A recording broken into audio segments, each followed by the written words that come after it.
কিন্তু আমি দেশের মানুষের জন্য করেছি। আজকে অন্তত মানুষের ভাত কাপড়ের ব্যবস্থা, চিকিৎসার ব্যবস্থা, তাদের কাজের সংস্থা সবই তো করে দিচ্ছিলাম। হঠাৎ করেই চুপসে গেছেন গণ অভ্যুত্থানে ক্ষমতাচ্যুত হয়ে ভারতে পালিয়ে যাওয়া সাবেক প্রধানমন্ত্রী শেখ হাসিনা।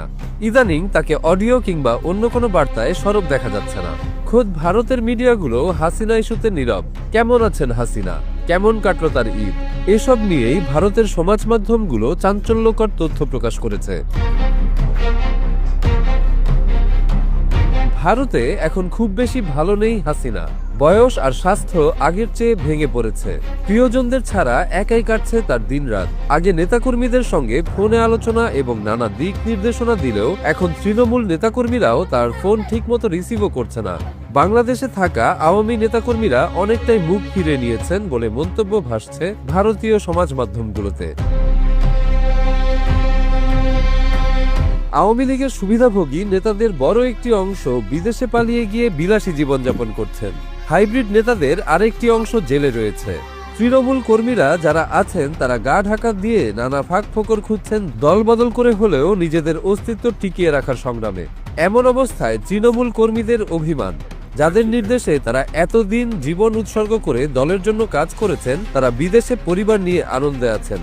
আর তৃণমূল নেতারা পরিবার বিচ্ছিন্ন হয়ে মানবেতর জীবনযাপন করছেন। বাস্তবতার এই হিসেবে নেতা কিংবা শীর্ষ নেত্রীর ফোন কিংবা আশ্বাস তাদের কাছে বিস্ফোরণের মতোই মনে হচ্ছে বলে মন্তব্য ভাসছে সমাজ পাতায়। অনেকেই প্রত্যাশা করেছিলেন ভারত সরকারের সহযোগিতায় শেষ পর্যন্ত কোনো একটি কৌশলী খেলা খেলবেন শেখ হাসিনা, কিন্তু লক্ষ কোটি নেতাকর্মীকে ফেলে রেখে পালিয়ে যাওয়া নেত্রীর প্রতি সেই আস্থা আর রাখতে পারছেন না দলের কর্মীরা।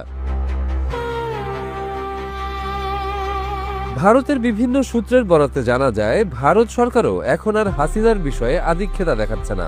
যতটুকু না করলেই নয় ততটুকুই করছে।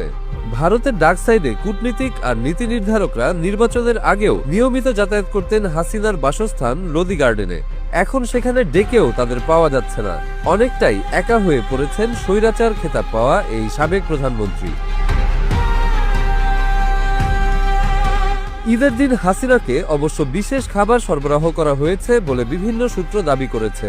তবে স্বজন আর বান্ধবদের অনুপস্থিতি হাসিনার সেই বিশেষ খাবারের স্বাদ অনেকটাই পানসে হয়ে গেছে।